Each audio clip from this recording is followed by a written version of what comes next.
১৯৪৫ সালের ৬ই আগস্ট সকাল ঠিক ৮টা ১৫ মিনিট হিরোশিমার আকাশে একটা বিমান উড়ছে। শহরের মানুষগুলো নিচে, কেউ বাজারে, কেউ স্কুলে, কেউ নাস্তার টেবিলে, কেউ জানে না। আর মাত্র ৪৩ সেকেন্ড পরে এই পুরো শহরটা পৃথিবীর মানচিত্র থেকে প্রায় মুছে যাবে। একটাই বোমা, একটাই বিস্ফোরণ, আর সেই ৯ সেকেন্ডের আলোর ঝলকানিতে ৮০,০০০ মানুষের জীবন শেষ হয়ে গেল চোখের পলকে। আজকের ভিডিওতে আমরা জানব কেন ফেলা হয়েছিল এই বোমা, কারা নিয়েছিল এই সিদ্ধান্ত, সেদিন ঠিক কী ঘটেছিল হিরোশিমা আর নাগাসাকিতে, এবং আজ ৮০ বছর পর সেই শহর দুটো কোথায় দাঁড়িয়ে আছে। চলুন ইতিহাসের সবচেয়ে বিতর্কিত সিদ্ধান্তের গল্পে ঢুকি। ১৯৪৫ সাল, দ্বিতীয় বিশ্বযুদ্ধ তখন শেষের দিকে। ইউরোপে হিটলারের পতন হয়ে গেছে, কিন্তু প্রশান্ত মহাসাগরীয় যুদ্ধ থামছে না। জাপান তখনও লড়াই করছে প্রচণ্ড জেদ নিয়ে। আমেরিকা একের পর এক দ্বীপ দখল করছে, কিন্তু প্রতিটা যুদ্ধে হাজারে হাজারে সৈন্য মারা যাচ্ছে। অকিনাওয়ার যুদ্ধেই আমেরিকার ১২,০০০ সৈনিক প্রাণ হারায়, জাপানের হারায় ১,০০,০০০-এরও বেশি। পেন্টাগনের হিসাব বলছে, যদি সরাসরি জাপানের মূল ভূখণ্ডে আক্রমণ করা হয় তাহলে আরও ৫ লাখ থেকে ১০ লাখ আমেরিকান সৈনিক মরবে। এই ভয়াবহ সংখ্যাটাই আমেরিকার নীতি নির্ধারকদের মাথায় ঘুরছিল। আর ঠিক তখনই হাতে এলো এক নতুন অস্ত্র, এমন অস্ত্র যা আগে পৃথিবী কখনো দেখেনি। ১৯৩৯ সাল, বিজ্ঞানী আলবার্ট আইনস্টাইন প্রেসিডেন্ট রুজভেল্টকে একটা চিঠি লিখলেন।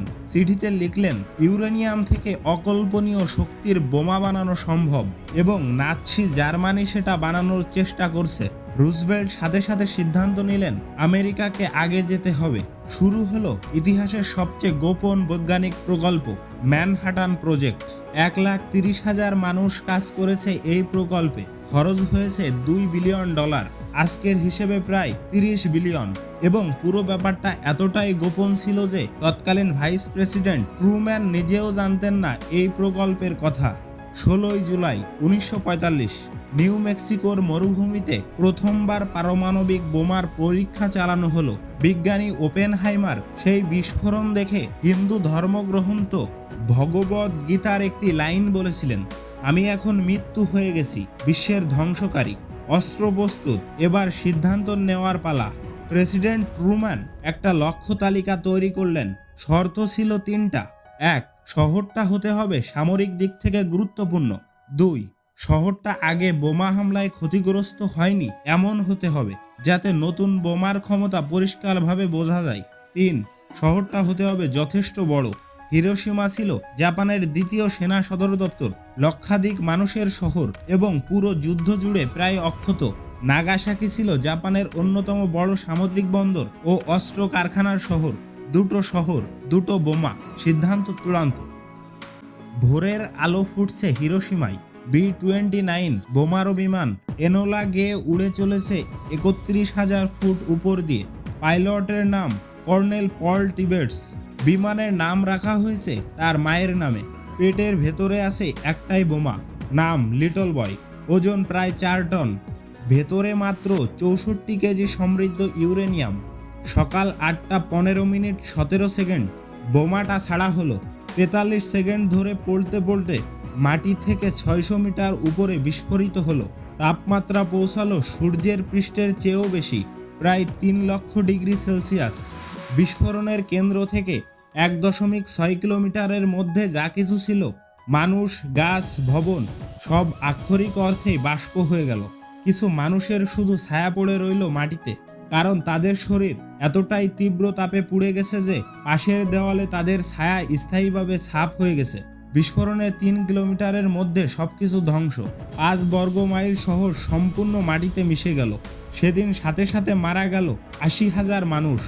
পরবর্তী কয়েক মাসে বিকিরণজনিত অসুখে মারা গেল আরও ৬০,০০০।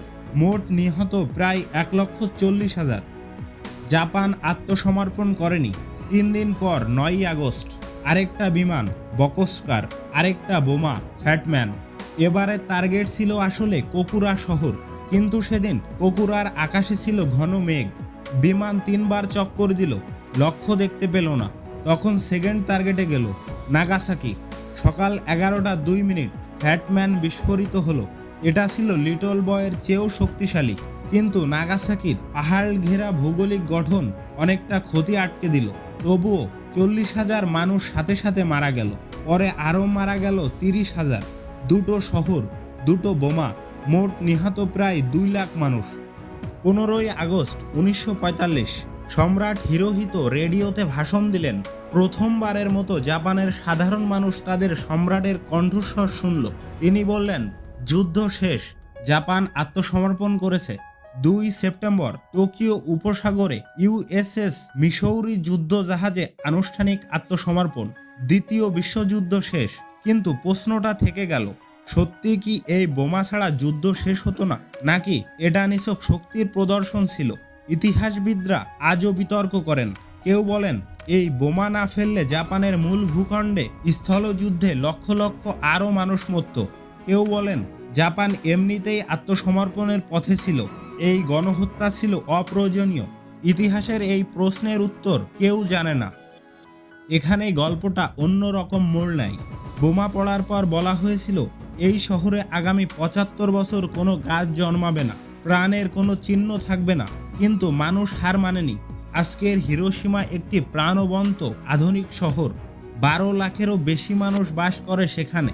সেই বিস্ফোরণের কেন্দ্রস্থলে আজ দাঁড়িয়ে আছে হিরোশিমা পিস মেমোরিয়াল পার্ক, আর সেখানে এখনো অর্ধেক ভাঙা একটা গম্বুজ মাথা তুলে দাঁড়িয়ে আছে। অ্যাটমিক বম ডোম, ইউনেস্কো বিশ্ব ঐতিহ্যবাহী স্থান। এটা রাখা হয়েছে স্মরণ করিয়ে দিতে, যাতে আর কখনো এমন না হয়। নাগাসাকিতেও গড়ে উঠেছে শান্তি উদ্যান ও স্মৃতিসৌধ। প্রতি বছর 6ই আগস্ট হিরোশিমায় এবং 9ই আগস্ট নাগাসাকিতে পারমাণবিক বোমায় নিহতদের স্মরণে শান্তি অনুষ্ঠান হয়। সারা বিশ্ব থেকে মানুষ আসে এবং সেই অনুষ্ঠানের একটাই বার্তা, no more Hiroshima, no more Nagasaki. 1945 সালের সেই দুটো বিস্ফোরণ পৃথিবীকে বদলে দিয়েছিল। শুধু দুটো শহর ধ্বংস করেনি, পুরো মানবজাতিকে বুঝিয়ে দিয়েছিল আমরা নিজেরাই এখন নিজেদের সবচেয়ে বড় শত্রু। আজ পৃথিবীতে প্রায় 12,500 পারমাণবিক বোমা আছে। শুধু একটা বোমাই একটা শহর মুছে দিতে পারে। তাহলে এত বোমা নিয়ে আমরা কোথায় যাচ্ছি? হিরোশিমার ধ্বংসস্তূপ থেকে ফিনিক্স পাখির মতো উঠে আসা সেই শহর হয়তো একটাই উত্তর দেয়, মানুষ ধ্বংস করতে পারে, কিন্তু মানুষই আবার গড়তে পারে। প্রশ্ন হলো আমরা কোনটা বেছে নেব? এই ভিডিওটি যদি আপনাকে কিছু ভাবিয়ে থাকে তাহলে একটি লাইক দিন। আপনি কি মনে করেন এই বোমা ফেলা উচিত হয়েছিল? জানাতে পারেন কমেন্ট বক্সে। আর ইতিহাসের এরকম অজানা গল্প জানতে চ্যানেলটি সাবস্ক্রাইব করুন।